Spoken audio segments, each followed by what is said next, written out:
भगवत प्राप्ति नहीं तय है, भजन नहीं तय है, ये नहीं तय है, ये किसी के भाग्य में नहीं लिखा है। ये हम नया भजन कर्म करके अपने पूर्व प्रारब्ध को मिटाकर भगवत प्राप्ति की रचना करते हैं। मनुष्य जन्म नए भाग्य की रचना के लिए मिला है।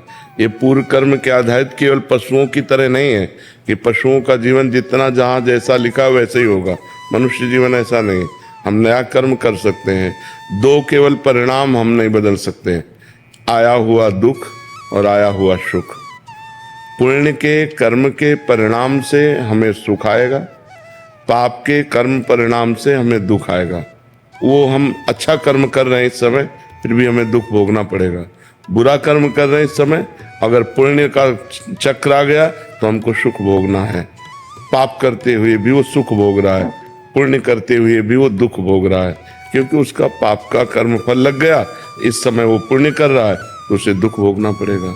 वो पाप कर्म कर रहा है, पुण्य का योग लग गया, उसे सुख भोगना पड़ेगा। लेकिन भगवत प्राप्ति नहीं भाग्य में लिखी है।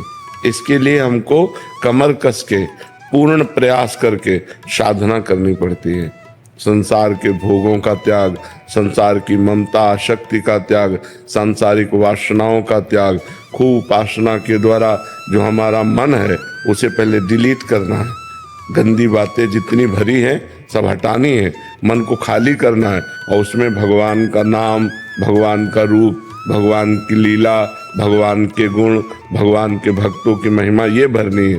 तो जब मन पवित्र हो जाता है, निर्मल हो जाता है, वो भगवत साक्षात्कार कर लेता है।